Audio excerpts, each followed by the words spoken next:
인공지능 기술의 미래는 정해져 있지 않고요. 우리가 어떤 행동을, 어떤 결정을 내리냐에 따라서 바뀔 수가 있는 겁니다. 핵심 역량을 키울 때까지는 AI를 사용하지 않고 계속 연습을 해서 자신에게 내재화시킨 다음에 그런 다음에 AI를 사용하게 하는 거죠. AI가 성공할 수 있었던 이유는 사실은 AI 혼자 잘해서 그런 게 아니라 인간과의 협업을 통해서 가능했다는 점이 하나입니다.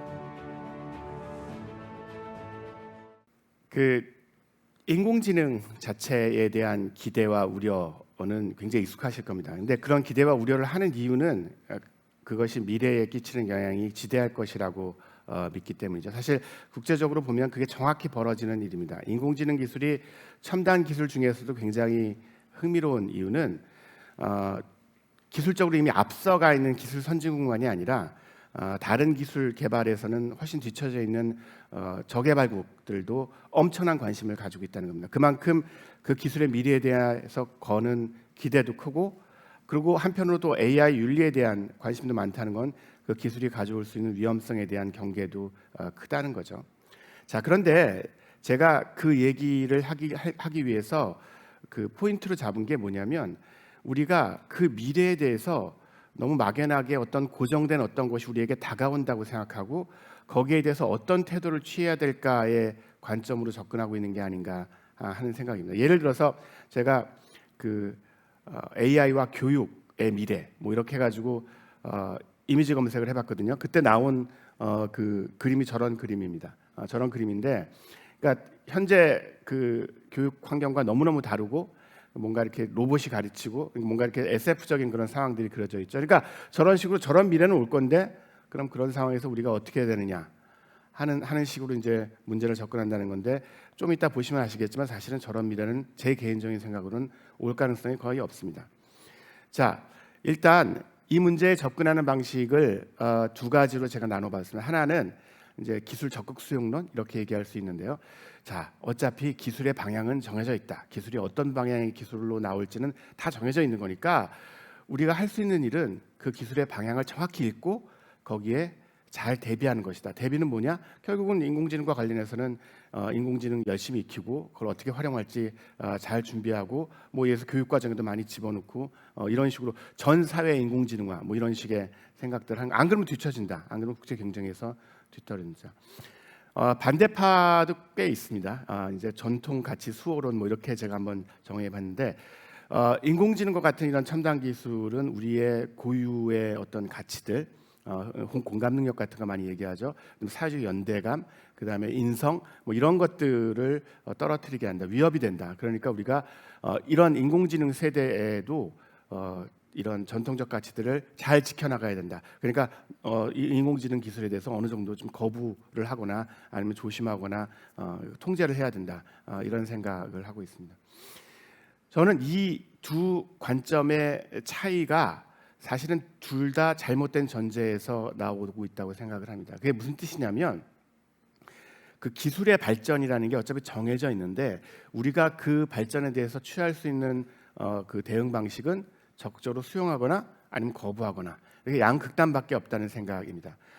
제가 제안드리고 싶은 건, 그리고 이건 제 그냥 개인 생각이 아니라 제가 과학기술 철학자로서 수많은 사례 연구에서 확인한 바이고, 사실은 역사학자들 사이에서는 이미 그 상식처럼 되고 있는 건데요. 기술의 미래는 정해져 있지 않습니다. 기술의 미래는 물론 당연히 기술 내부의 논리적 흐름이나 여러 가지 기술적 고려에 의해서도 영향을 받지만, 많은 경우에 그걸 사용하는 사용자들이 그 기술을 어떻게 사용하느냐, 어떤 기대를 갖고 사용하느냐, 어떤 요구를 하고 이런 기술을 만들어주세요라고 하느냐, 그리고 사회 전체적으로 그 기술이 어떻게 작동하는 게 바람직한지에 대한 생각에 기초해서 어떤 제도를 만드느냐에 의해서 훨씬 더 많이 결정됩니다. 그러니까 실제로 인공지능 기술의 미래는 정해져 있지 않고요.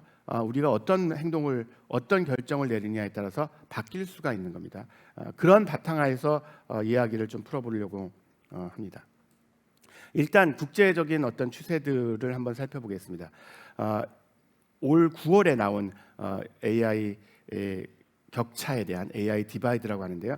UN 보고서를 한번 살펴보면, 이 UN 보고서에서 벌써 여기서부터 우리가 흔히 알고 있는 상식과 굉장히 다른 진단을 내놓습니다. 근데 이거 유엔 보고서니까 누구 한두 사람이 그냥 막 쓴 게 아니에요. 전 세계 내놓으라 하는 그 분야 전문가들이 모여가지고 한참 연구를 해서 나온 보고서 내용이에요. 자, 들어보세요. 대개 AI가 인간 직업들을 다 대체할 거라고 생각해요. 그리고 그런 얘기들을 많이 합니다. 이 유엔 보고서의 핵심 내용은 실제로 대체될 직업은 10% 미만일 것이다라고 보고 있습니다. 자, 중요한 건 그런 대체의 문제가 아니라 변화의 문제입니다. 즉, 인공지능으로 인해서 기존 직업이 엄청나게 변화할 거라는 거죠. 어떤 의미로 변화하느냐? 그거는 이제 좀 약간 전문 용어가 필요한데요. 태스크라는 개념이 있습니다. 이런 쪽 그 논의에서 그게 직능이라고 번역되기도 하고 업무, 직무 뭐 이렇게 번역되는데 어떤 직업이든지 예를 들어서 교사라는 직업을 한번 생각해 보세요. 그러면 그 교사라는 직업이 해야 되는 여러 가지 업무가 있습니다. 종류가 다른 다양한 업무. 뭐 가르치는 것도 업무지만 학생들을 지도하거나 상담하는 것도 업무고 어떤 건 교환을 작성하는 것도 업무고 굉장히 다양하죠. 그런 업무의 종류와 내용들이 인공지능 도입으로 인해서 엄청 바뀌게 될 거라는 겁니다. 즉 인공지능이 훨씬 더 효율적으로 수행하게 될 업무들은 인공지능한테 맡기고 교사들은 기존의 업무 중에서 자신들이 훨씬 더 효율적으로 그리고 성공적으로 할 수 있는 업무에 집중하거나 새로운 업무가 추가되는 방식입니다. 그러니까 우리가 대비해야 될 것은 직업의 사라짐이 아니라 우리가 직업에서 요구되는 어떤 업무들을 어떻게 잘 만들어 나가고 그것에 대해서 대비를 할 것인가 이런 방향으로 생각을 해야겠죠. 그리고 흥미로운 점은 이 유엔 보고서에서 당연히 AI 격차에 대비해야 되는데 즉 AI를 잘 사용하는 사람과 그렇지 못한 사람이 사회에서 상당한 정도의 그 역량 차이를 보이는 것에 대비를 해야 되는데 그 대비는 당연히 모든 사람들이 부자든 가난한 사람이든 어떤 지역에 살든 상관없이 AI에 접근할 수 있고 AI를 활용할 수 있는 교육을 받는 방식으로 이루어져야겠죠. 그런데 그것만이 아니라 이게 중요한 건데 AI를 현명하게 사용할 수 있는 즉 AI 활용 능력만 막 키운다고 정말로 바람직한 게 아니라 실제로 그 AI가 가지고 있는 여러 가지 그 윤리적, 사회적 쟁점들을 올바로 이해하고 그것들을 바람직한 방향으로 쓸 수 있는 이런 현명한 사용 관련된 교육을 그게 이제 AI 윤리 교육이 될 텐데 그것을 함께 시켜야 된다는 점을 강조하고 있습니다. 이런 추세는 다른 유엔 그 국제기구 보고서에도 똑같이 나타납니다. OECD라고 전 세계에서 경제적으로 부유하고 기술적, 산업적으로 선도하는 국가들의 모임이 있는데요. 이 OECD가 내놓은 교육의 보고서, 교육에서 AI가 어떤 영향을 끼칠까, 특히 포용성과 다양성에서 어떤 영향을 끼칠 것인가를 다룬 보고서 역시 올해 나왔는데요. 이 보고서에서도 AI를 가령 예를 들어서 교육에 도입할 때 아까 그 그림에서 보인 것처럼 그냥 갑자기 막 교사 다 대체되고 로봇으로 바뀌고 이런 식이 아니라 실제로 AI가 학습자, 그다음에 그 교수자, 즉 교사 선생님이죠. 그다음에 학교 시스템 이렇게 각 단계별로 어떤 부분들을 변화시켜야지 교육 전체가 바람직한 방향으로 나갈 것인가를 연구를 해서 그냥 무조건 학생들에게 태블릿 하나 나눠주고 거기 있는 AI 써서 공부해라가 아니라 훨씬 더 복잡한 문제들을 체계적으로 검토하고 증거 기반으로 정책을 세워야 한다는 점을 강조하고 있습니다. 그리고 OECD 이 보고서도 AI 사용 능력만이 아니라 AI를 현명하고 윤리적으로 바람직하게 사용하기 위한 통합적 능력, 통합적 윤리 능력을 배워야 된다는 점을 역시 또 강조하고 있습니다. 이런 강조가 의미 있는 이유가 있습니다. 우리나라에서는 잘 강조되지 않는 부분인데 AI로 당연히 예를 들어서 굉장히 그 공부에 어려움을 겪는 사람들을 도와줄 수 있습니다. 그건 사실인데요. 그 흔히 우리가 맞춤형 학습이라고 얘기하는 거. 그런데 거기에 이면이 있습니다. 어두운 이면이 있는데 그게 탈숙련이라는 개념입니다. 디스킬이라고 하는데 영어로. 이거는 AI만이 아니라 모든 자동화 기술에서 항상 그것이 사회적으로 도입될 때 발생했던 현상입니다. 무슨 뜻이냐면 이런 거예요. 손쉽게 설명을 해보면 여러분들이 AI한테 어떤 책의 요약을 부탁하거나 아니면 어떤 그 문제를 주고서 이 문제에 대한 대안을 물어보면 쭉 하고 그냥 바로 답이 나오죠. 너무 편리하죠. 자, 그런 일을 계속하다 보면 어떤 일이 벌어질까요? 여러분들이 책을 읽고 요약하는 능력이 거의 사라집니다. 여러분들이 어떤 문제에 대해서 대안을 떠올리는 능력 자체가 사라져요. 이건 괜한 얘기가 아니라 여러 경험적 증거로 이미 확인이 된 거예요. 그래서 제가 개인적인 경험을 하나 얘기하면 이미 그 대덕 연구단지, 우리나라의 그 과학기술 관련 연구소들이 굉장히 많이 밀집되어 있는 대전에 있는 대덕 연구단지에서 과학자들이 AI를 굉장히 많이 활용하고 있습니다. 그런데 흥미로운 점은 이미 자기 분야에 대한 전문성들을 충분히 획득하고 거기에 대해서 판단 능력들을 가지고 있으니까 어떤 게 맞는 것인지 어떤 것이 틀린 것인지를 판단할 수 있는 그런 능력들을 가진 사람들이 AI를 사용할 때는 굉장히 그 AI를 성공적으로 잘 사용할 수 있습니다. 왜냐하면 AI를 써서 자신의 생산성을 확 높일 수 있으니까요. 굉장히 시간이 오래 걸리고 그 다음에 양이 많은 어떤 자료 처리 같은 것들을 AI한테 맡기고 자기는 훨씬 더 고도의 사고 능력들을 발휘할 수 있기 때문이죠. 그런데 제가 그런 질문을 던져봤어요. 그분한테 그 굉장히 그 AI를 일찬론을 펴시는 분한테 만약에 지금 선생님 연구실에 갓 들어온 신입생에게 AI를 사용하게 할 겁니까? 그랬더니 고개를 갸우뚱하시더라고요. 왜냐하면 그렇게 되면 그 분야 전문가로서 키워야 될 역량을 키울 그 기회 자체를 포기하게 될 가능성이 크죠. 왜냐하면 처음부터 그냥 AI한테 물어보고 어떤 논문이 좋아? 이 논문 요약해줘. 이 논문과 비슷한 주제의 논문이 뭐가 있어? 그 다음에 새로운 연구 주제 제안해줘. 실험 설계해줘. 이렇게 해가지고 계속 물어보면 본인은 사실은 할 수 있는 게 아무것도 없어지잖아요. 그래서 이 부분이 현재 국제적으로도 굉장히 큰 쟁점입니다. 즉 뭐냐면 당연히 AI를 활용해야 되는데 어떻게 활용하는가가 아직은 우리가 고민해야 될 부분으로 남아 있는 겁니다. 즉 정답은 대충 이런 걸 거예요. 제가 생각하기에 어떤 전문 분야에서 그 분야의 코어 스킬이라고 할 수 있는 핵심 역량이라고 할 수 있는 부분들은 AI를 적어도 그 핵심 역량을 키울 때까지는 AI를 사용하지 않고 계속 연습을 해서 자신에게 내재화시킨 다음에 그런 다음에 AI를 사용하게 하는 거죠. 그러면 AI가 그 산출한 결과물들 굉장히 빠른 속도로 산출한 결과물들의 최종 판단들을 할 수 있는 역량이 생기겠죠.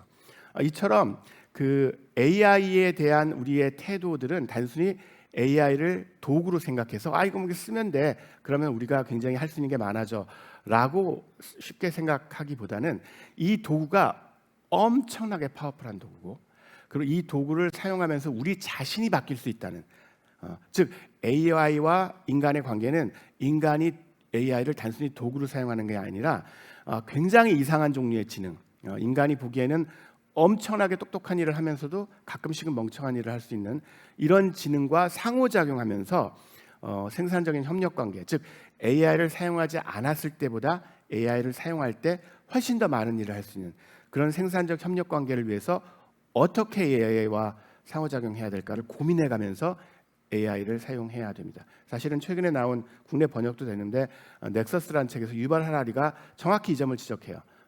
AI가 얼마나 낯선 지능인지 외계 지능이란 말까지 쓰는데 에일리언 인텔리전스라고 농담삼아 그런 지능들과 우리가 당황하지 않고 그걸 잘 사용해야 된다 하는 그런 어떤 주장들을 펴고 있고요. 제 생각에는 이 점을 명심하는 게 굉장히 중요하다고 생각을 합니다.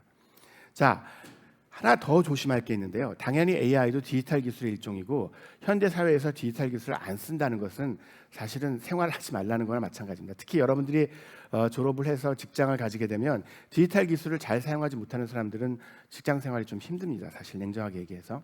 자, 그럼에도 불구하고 제가 굉장히 강조드리고 싶은 것은 여러분들이 특히 대부분이 청소년기라서 말씀드리는 거예요. 청소년기의 디지털 기기 사용은 굉장히 제한적으로 통제력을 가지면서 이루어질 필요가 있습니다. 그 이유는 굉장히 강력한 연구 결과들이 최근에 발표됐기 때문입니다. 이 책도 역시 국내에 번역이 돼 있을 텐데요. 불안세대인가 뭐 이렇게 번역된 것 같습니다. 저 책에서 보면 수많은 메타 연구 결과들을 통해서 뭐가 입증이 돼 있냐면 청소년기에 SNS라든가 그런 디지털 기기에 너무 많이 노출되면 실제로 불면증이라든가 여러 가지 다양한 정신 장애들을 얻게 된다. 이게 이전까지는 코릴레이션은 상당히 분명하게 즉 상관관계가 있다. 즉 SNS 같은 거 많이 쓰는 친구들이 다른 비교 집단보다 불안 장애라든가 수면 장애를 많이 일으킨다 하는 건 알려져 있었는데 이게 인과관계인지가 좀 불분명했는데 최근에 나온 여러 가지 정밀한 연구를 통해서 이게 인과관계가 있다는 점이 상당히 널리 받아들여지고 있습니다. 그게 하나도 이상한 게 아닌 게요. 청소년기의 뇌는 이미 인지 능력에 있어서는, 그러니까 똑똑함에 있어서는 어른들의 뇌와 그렇게 큰 차이가 없습니다. 한 90% 정도는 이미 12살, 15살이면 다 완성이 되거든요. 부족한 게 뭐냐면 이 전전두엽이라고 해서 자신의 행동을 통제하거나 아니면 어떤 자율적으로 행동하는 능력, 그다음에 감정적으로 휘둘리지 않고 자신의 가치들을 추구하는 능력, 이런 능력에 있어서는 이 전전두엽이 청소년기에 성인의 50% 정도밖에 발달이 안 됩니다. 그러니까 이게 발달이 완성되는 데가 대개 성인이 되는 18세 이후거든요. 그래서 예를 들어서 디지털 기술의 과도한 사용이 성인에게는 정신장애와 별다른 상관관계가 없습니다. 근데 유독 청소년기에만 굉장히 상관관계가 높아요. 그 이유는 청소년들은 아무래도 어린 어른들에 비해서 평균적으로, 물론 안 그런 훌륭한 분들도 많이 있겠지만 평균적으로는 사실은 상당한 정도의 악영향이 올 가능성이 높다는 겁니다. 그래서 현재 국제적인 추세는 당연히 AI를 비롯한 디지털 기술은 현대 사회에서 필수적인 기술이기 때문에 이걸 활용할 수 있는 역량은 갖춰야 되지만 그걸 연습하는 그런 교육적 맥락 말고는 사실은 15살 이전까지는 휴대폰을 사용하지 못하게 한다든가, 적어도 학교 내에서는 이런 정책을 채택하고 있는 나라들이 점점 많아지고 있습니다. 최근에 호주는 아예 법으로 금지했죠. 뭐 이거 가지고 헌법소원까지 지금 논의되고 있는데, 그러니까 실제로 이런 것들까지도 고민해 가면서 AI 시대를 그러니까 우리가 AI를 그냥 무조건 사용하는 게 아니라 현명하게 사용한다는 건 이런 점들에 대해서 고민하고 그것들을 어떻게 사용하는 것이 건강하고 현명한 사용을 고민할 필요가 있습니다. AI는 이미 그 과학 연구에 아까 많이 사용된다고 했죠. 오죽하면 화학 연구자가 아닌 사람이 노벨 화학상을 받았겠어요. 이 알파폴드를 개발한 딥마인드 연구진이 받았는데, 이제 여기서 흥미로운 점이 있습니다. 이 알파폴드의 수상을 잘 들여다보면 AI가 성공할 수 있었던 이유는 사실은 AI 혼자 잘해서 그런 게 아니라 인간과의 협업을 통해서 가능했다는 점이 하나입니다. 그 AI가 이 알파폴드를 통해서 단백질 같은 거대 분자의 3차원 구조를 잘 예측할 수 있었던 이유는 그 전에 수십 년, 거의 뭐 100년 이상 유기화학자들, 물리화학자들이 엄청나게 오랫동안 실험실에서 축적해온 양질의 데이터가 있었기 때문에 가능했습니다. 그러니까 그걸 AI가 학습하고 거기서 나온 패턴들을 적용해서 사람 실험자보다 훨씬 더 빠른 속도로 저 문제를 풀어냈던 거죠. 앞으로 이런 패턴들은 계속될 겁니다. 즉 사람이 양질의 데이터들을 만들어내는 작업과 그리고 그 AI가 그걸 활용해서 빠르게 문제들을 해결하는 작업, 그리고 그 해결한 문제가 정말로 제대로 된 문제인지를 판단하는 능력, 그건 또 인간이 해야 되고, 이렇게 인간과 AI 사이에 굉장히 생산적인 협업이 중요해질 텐데요. 여기까지는 별로 의견 차이가 없습니다. 논쟁적이지 않은데 어려운 점이 뭐냐면 최근에는 점점 AI가 어떤 해결책을 제시를 하는데, 예를 들어서 신약 후보 물질 같은 것들을 AI가 제안을 하거든요. 만들어내거든요. 근데 그게 효과가 있다는 건 실험실에서 검증해 보면 아는데 그 효과가 왜 있는지를 설명 못하는 일들이 벌어지고 있습니다. 이게 뭘 뜻하냐면 AI가 인간 지능과 너무 다른 방식으로 작동하기 때문에, 너무 다른 방식으로 지적인 결과물을 내놓기 때문에 우리가 그 AI의 결과물을 이해 못하는 상황도 벌어질 수 있다는 겁니다. 자, 이런 경우에 우리가 어떤 그 대응 방식을 택해야 될지가 사실은 고민이 됩니다. 얘가 내놓는 결과가 워킹은 해요. 즉 실제로 신약으로서 효능성은 발휘를 해요. 그렇지만 우리가 그걸 완전히 이해하지 못한 상태에서 약국에서 막 팔게 해야 될까요? 아니면 뭐 지금 당장 죽어가는 사람들을 생각해서 그냥 우리가 원리를 이해 못해도 그냥 파는 게 맞을까요? 이런 문제들을 사실은 고민을 여러분들이 해야 됩니다. 왜냐하면 아직까지 이거는 그 전 세계적으로 합의가 없는 굉장히 어려운 문제이거든요. 그리고 또 한 가지 고민해야 될 문제는 혁신과 보편복제 사이의 관계입니다. 이게 무슨 말이냐면 여러분들 기존의 기술의 한계를 뛰어넘는 엄청나게 혁신적인 기술이 나오면 당연히 그걸 통해서 인류 복지가 엄청 향상됐을 거라고 생각을 하잖아요.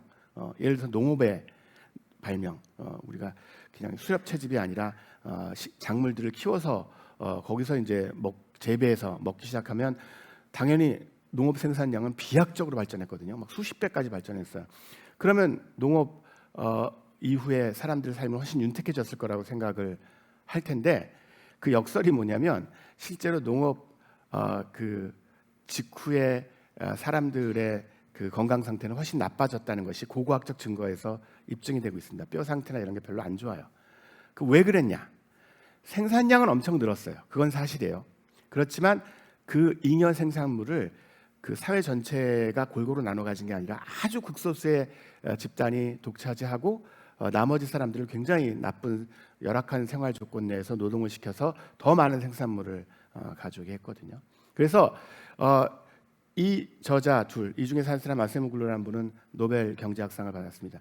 이 저자분들은 기술 혁신이 항상 인류의 보편복지를 가져오지 않는다 하는 점을 지적했습니다.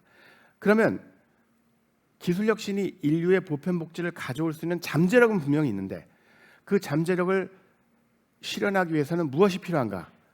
거기에서는 우리는 실제로 그런 효과가 나타난 몇몇 기술들을 보면 됩니다. 그래서 전기, 이건 인류 복지를 어마무시하게 증가시켰거든요. 그 다음에 여러분들이 좀 웃겠지만 그게 무슨 혁신적인 기술이냐고. 여러분들 저기 화장실 가서 이렇게 수도꼭지 틀면 거기서 물이 철철 나오죠. 이거 어마무시하게 혁신적인 기술입니다. 이걸 작동하기 위해서는 사실은 물을 정수하고 취수하고 그것들을 배분하고 어마어마한 시스템들이 깔려야 되고 여기에 기술적으로 굉장한 노력들이 들어가 있습니다. 그리고 실제로 아직까지도 우리 지구상에는 이 그림에서 보이듯이 가족이 먹을 물을 깃기 위해서 하루에 10시간 이상 노동을 하는, 대개 이제 여성분들이 이 힘든 노동을 하시는데 그런 사람들도 굉장히 많습니다. 사실 우리가 이렇게 수도꼭지를 틀어서 물이 나온다는 것은 어마어마한 복지적 혜택이에요. 오죽하면 수도가 영어로 러닝 워터예요. 달리는 물이에요. 사람들이 그걸 제일 처음에 발견했을 때 얼마나 놀라워 했을지를 보여주는 단어입니다. 내가 가만히 이 자리에 앉아 있는데 물이 달려와요, 저기서. 그래가지고 내가 쓸 수 있게 해주는 거죠. 자, 그럼 이렇게 전기나 수도같이 인류 보편복지에 어마어마하게 좋은 영향을 끼쳤던 기술들의 특징이 뭐냐? 아세모글루의 분석에 따르면 그런 기술들이 막 개발되고 있을 때 이 기술들이 인류 보편복지에 도움이 될 수 있는 거버넌스란 건 뭐냐면 일종의 관리라고 생각하면 됩니다. 그것들을 어떻게 개발할지, 그 다음에 어떤 방식으로 그걸 활용할지, 그런 거버넌스를 잘 만들었을 때 그때만 이런 보편복지에 혁신적 기술이 기여를 했다는 거죠. 그리고서 마지막으로 던지는 그 조언은 이 책에서 인공지능 기술이 분명히 인류의 보편복지에 기여할 엄청난 잠재력을 가지고 있다. 그렇지만 이 기술이 농업처럼 되느냐 아니면 물기술처럼 되느냐는 우리가 얼마나 좋은 거버넌스를, 즉 그 기술의 혜택들이 일부 계층에게만 한정되지 않고 모든 사람들이 골고루 쓸 수 있고 사회 전체가 그 복지 수준이 높아질 수 있는 그런 방식으로 활용될 때만 그런 혁신의 그 혜택이 이런 보편복지로 이어질 것이다라고 진단을 합니다. 결국 그러니까 이런 모든 것이 함축하는 바는 이 그림에서 보듯이 미래가 원래 아직 오지 않았다는 뜻이죠. 미래니거든요. 아직 오지 않았으니까 그냥 내가 가만히 가서 이렇게 기다리면 얘가 오는 게 아니라 그렇게 생각하기가 쉬운데 그래서 제가 미래는 오지 않는다고 얘기한 겁니다. 사실은 아까 얘기한 이런 다양한 고려 사항들, 조나단 하이트가 얘기했던 그런 디지털 기술의 문제, 그 정신건강의 문제, 탈숙련의 문제, 그 다음에 아세모글루가 지적한 좋은 거버넌스의 문제, 이런 것들을 함께 고민해 가면서 우리가 인공지능 기술을 바람직한 방식으로 만들어 나가는 그런 미래를 추구해야 됩니다. 흥미로운 점은 17세기에 유럽 사람들이 전 세계로 이렇게 뻗어나가면서 여러 그 가능성들을 탐색할 시절에 그 미래가 잠깐 동사로 사용된 적이 있다는 겁니다. 실제로 인공지능 기술에 대해서도 우리는 미래를 동사로 생각하고 그것들을 만들어 나갈 수 있는 적극적인 실천력이 필요하다고 생각을 할 수 있습니다. 이런 실천력들은 뭐 이미 국제기구에서 특히 유네스코처럼 그 과학과 교육, 문화에 관심을 가진 국제기구에서 주목하고 있는 부분입니다. 즉 AI와 그 에듀케이션, 교육을 다룬 이 보고서에서 그 AI 리터러시가 되게 중요하다는 걸 강조하는데, 그 AI 리터러시가 AI의 활용 능력만이 아니라, 그건 당연히 중요하죠. 아까 얘기했던 인간 기계 성공적 협업을 위해서 여러분들은 자신의 코어 스킬은 지키면서도 여전히 AI를 성공적으로 활용해서 좀 더 많은 일을 효율적으로 해낼 수 있는 그런 사람이 되어야 됩니다. 그렇지만 이 보고서는 거기에만 한정되지 않고 AI에 대한 윤리적, 사회적 쟁점에 그걸 정확히 이해하고, 그리고 아까 아세모글루가 얘기한 거버넌스를 만드는 작업의 중요성도 이해하고 그것에 적극적으로 참여하는, 그래서 보다 바람직한 방향으로 AI의 미래를 만들어 나가는 그런 어떤 역량들을 우리가 교육 과정에서 키워줘야 된다라고 강조하고 있습니다. 사실은 여러분들에게 굉장히 중요한 포인트는 여기에 있습니다. 마지막으로 약간 제가 이제 그래도 철학자니까 약간 좀 추상적으로 들릴 수 있는 얘기를 하고 마치려고 합니다. 이게 우리 은하계의 모습입니다. 혹시 지구가 어디쯤 있는지 아세요? 지구가 저기 구석에 하나 있습니다. 중심에 있지 않아요. 구석에 있어요. 한때 지구가 우주의 중심이라고 생각했습니다. 여러분들이 흔히 이제 코페르니쿠스 이론에 의해서 뒤집혔다고 생각하지만, 사실은 코페르니쿠스가 바꾼 건 지구하고 태양 위치만 바꾼 거라서 코페르니쿠스도 태양이 우주의 중심이라고 생각했어요. 근데 사실은 우주의 중심에는 블랙홀이 있다고 지금 대충 짐작하고 있거든요. 우리는 우주에 그냥 수없이 많은 별들의 하나에 있는 행성에 살고 있는 존재입니다. 굉장히 소중한 존재죠, 당연히. 그렇지만 우리가 이 우주적 관점에서 볼 때는 특별한 존재라고 믿을 별로 그런 근거는 없어 보입니다. 근데 중요한 건 저 은하 같은 은하가 현재 우리가 알고 있기로는 전체 우주에 1000억 개쯤 있습니다. 그럼 거기에 있을 지적인 생명체를 한번 생각해 보세요. 그런 생명체 중에서는 우리와 전혀 다른 방식으로 지적인 능력들을 발휘하는 굉장히 낯선 외계 생명체들이 있을 것이고요. 어떻게 보면 우리는 궁극적으로 저런 외계 생명체들과 만날 그런 준비를 지금 AI를 통해서 하고 있는지도 모릅니다. 즉 AI는 굉장히 똑똑하지만 실제로 인간처럼 의식적 경험을 하거나 그다음에 인간이 생각하는 방식으로 의미론적인 방식으로 생각하는 게 아닌데도 그런 멋진 결과들을 가져오고, 그런데 또 헐루시네이션 때문에 가끔 틀린 얘기들을, 엉뚱한 실수를 하기도 하고, 이런 되게 이상한, 우리한테는 너무너무 낯선 종류의 지능과 어떻게 공진화하면서 함께 살아갈 것인가를 연습하고 나면 우리가 먼 미래에 혹은 뭐 누구의 예언에 따르면 가까운 미래에 조우하게 될 외계의 지적 존재들과 훨씬 더 생산적으로 상호작용할 수 있지 않을까 생각을 합니다.